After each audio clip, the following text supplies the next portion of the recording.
Bienvenue dans Afrique Presse, l'émission débat RFI TV5 Monde consacrée à l'actualité africaine et internationale de la semaine.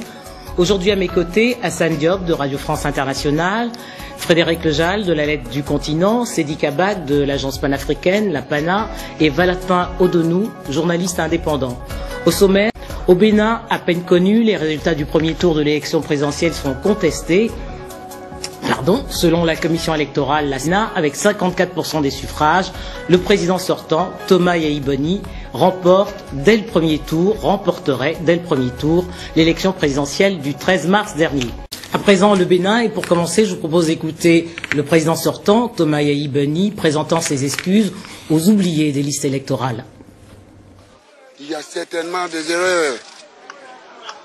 C'est pourquoi, au nom de la nation, je demande pardon à ceux qui ont été omis, s'ils existent. Pardon, qu'ils acceptent ce pardon. Hassan Diop, un calcul du président sortant pour écarter... Écoutez, un chef d'État élu, fût-il sortant, n'est pas là pour demander pardon. Il est là pour rendre compte d'un bilan, d'abord d'un bilan de son mandat qui s'achève, donc devant les électeurs. Et puis de l'autre part, ce bilan intègre aussi la préservation des acquis démocratiques. Le Bénin était exemplaire de ce point de vue-là.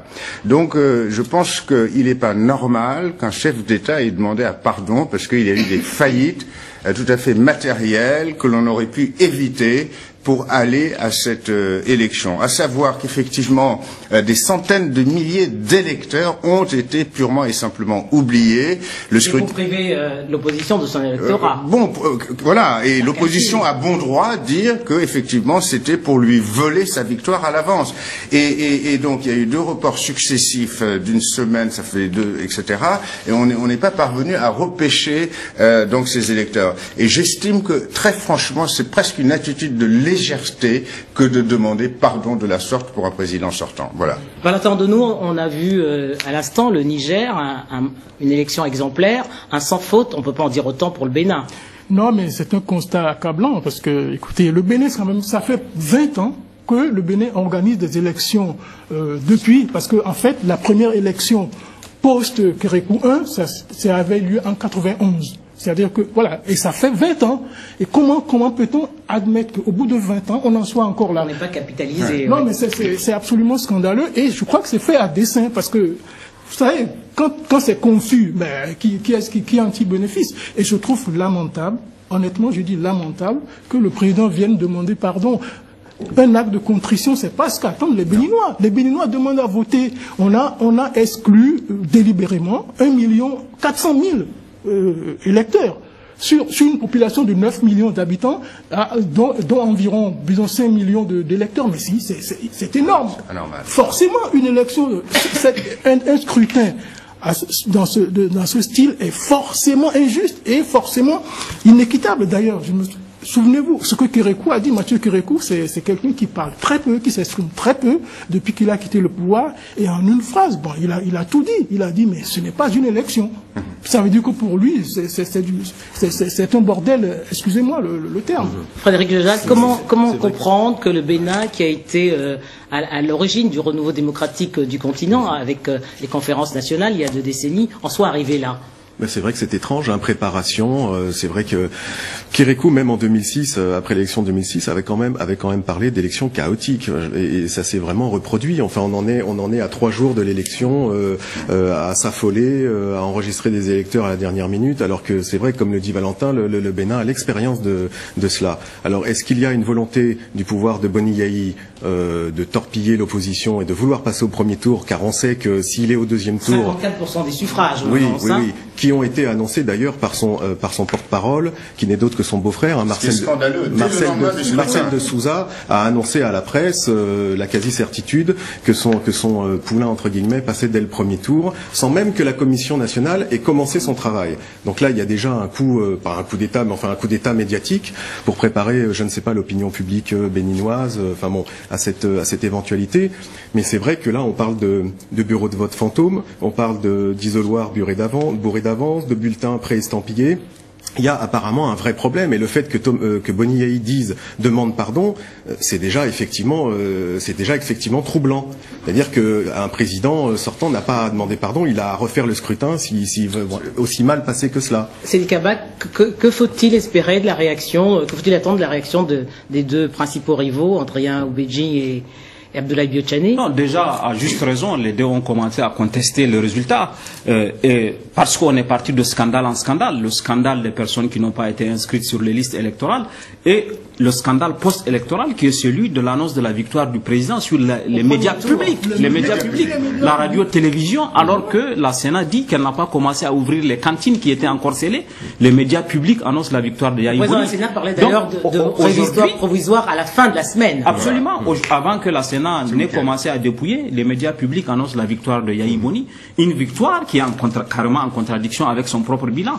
On ne voit pas comment Yayi Boni aujourd'hui, avec le nombre de candidats qui sont en liste, 13 candidats, dont lui-même, Oubedji plus Abdoulaye Biotchane, comment Yayi Boni peut avoir réalisé 54%. Donc aujourd'hui, les opposants sont légitimes à contester cette élection, quel que soit le résultat, il y aura toujours matière à contestation.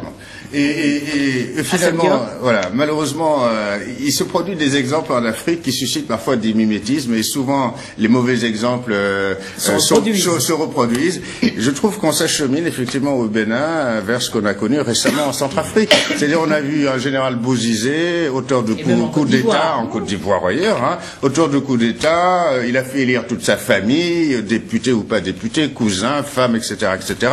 Il a raflé plus de 56%, nous dit-on, au premier tour, réélu dès le premier tour. C'est absolument invraisemblable. Alors, mais personne n'a contesté, sauf la francophonie. Mais l'Union africaine, les observateurs patentés, etc., etc., n'ont rien trouvé à redire. Voilà, c'est pourquoi, encore une fois, s'il n'y a pas de disposition de prise, pardonnez-moi, en amont notamment, hein, c'est-à-dire que les observateurs qui viennent, lorsqu'il s'agit simplement de mettre son bulletin dans l'urne, c'est trop tard. C'est aussi, je dirais, que ce sont les observateurs internationaux, notamment l'Union européenne, parce que d'un autre côté, l'Union européenne banque et envoie des observateurs, qui doivent exiger que dire, voilà, nous n'observons pas cette élection parce que les conditions ne sont pas remplies. Non. Frédéric Lejal, jusqu'à présent, le Bénin a toujours été présenté comme un modèle de démocratie et de bonne gouvernance. Comment en est-on arrivé là? Bah écoutez, c'est aussi le fruit d'une personnalité, Thomas Boni Yayi. Je pense qu'il tient absolument à faire un deuxième mandat. Si d'aventure il parvenait à le faire, d'ailleurs, je pense qu'on peut s'inquiéter sur la situation de ce pays, parce que c'est vrai que au cours des 5 dernières années, il y a eu des scandales vraiment à répétition. Justement. Le bilan de Boni Yayi, Valentin Denou, un mot sur ton bilan. Parce que en fait, cette élection, c'est le couronnement d'une série de dérapages qui ont commencé depuis plusieurs mois. Ça, Yayi Boni a été plébiscité il y a 5 ans. Il a été élu avec plus de 75% des voix. Et très vite, les dérapages ont commencé. Et il y a ce qui est plus inquiétant et plus grave, c'est qu'il y a un recul des libertés dans ce pays. Imaginez que la télévision nationale, elle n'est pas ouverte aux opposants. Les opposants n'ont pas le droit de s'exprimer sur la chaîne nationale. C'est un scandale, ça ne s'est jamais vu au Bénin. Il n'y a plus de débat public. Quelle pourrait être, Hassan Diop, la réaction de la communauté internationale? En tout cas, telle qu'elle réagit, elle réagit très mollement. Alors, on peut effectivement, à son crédit, dire que cette communauté internationale a l'esprit pris ailleurs, Japon, Libye, le monde arabe en ébullition, etc., etc. Mais encore une fois, ce serait vraiment un mauvais cadeau à faire à l'Afrique, au Bénin surtout, si on laissait faire les choses. Il est impossible, je dirais, mais mathématiquement, comme on dit bêtement, il est impossible que Thomas Boni Yayi, ex-banquier, et qui traîne des casseroles, de scandales financiers, qui ont ruiné des milliers, des centaines de milliers de Béninois. Et c'est ses services. Je veux dire, jamais il n'a été convaincant dans ses explications concernant cette affaire. Comme dit Hassan, il est important que la communauté internationale ne joue pas aux pompiers. Il ne faut pas attendre de jouer aux pompiers, il ne faut pas attendre que les choses se gâtent pour venir au Bénin. C'est maintenant qu'il faut agir, parce que la plupart des conflits en Afrique viennent des élections mal organisées, que ce soit la Côte d'Ivoire, la Centrafrique. Donc il faut éviter aujourd'hui. Le Bénin est dans une situation où on ne sait pas ce qui peut se passer demain. Parce que cette contestation-là, elle peut être forte. On a déjà vu l'opposition a commencé des contestations. Il y a déjà eu 2 arrestations, dont l'assistant de Oubedji.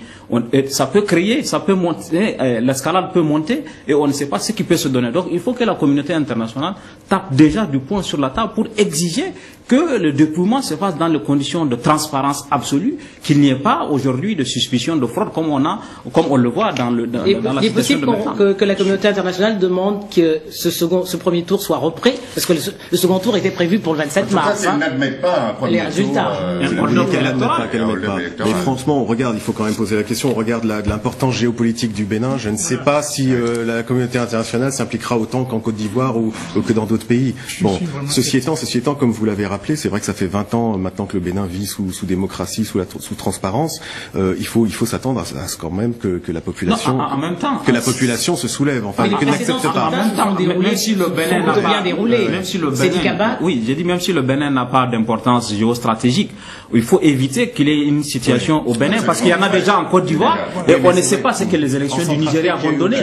Les élections du Nigeria qui sont à venir, qui vont avoir lieu en avril, si les choses se passent. Un dernier mot, Valentin. Je suis très sceptique sur la réaction de la communauté internationale, parce qu'elle a déjà donné un satisfecit à ces élections. Il faut lire les déclarations des observateurs étrangers. Ils disent que ça s'est très bien passé, que le Bénin a été exemplaire, etc.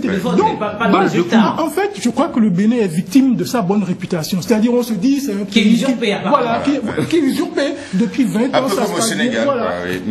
Merci, c'est la fin d'Afrique Presse. Merci à Hassan Diop de Radio France Internationale, à Frédéric Lejal de la Lettre du Continent, à Sidi Kabak de l'Agence panafricaine de presse, la PANA, et à Valentin Odonou, journaliste indépendant. Vous pouvez revoir cette émission sur les sites de TV5 Monde et de RFI. Au revoir et à la semaine prochaine.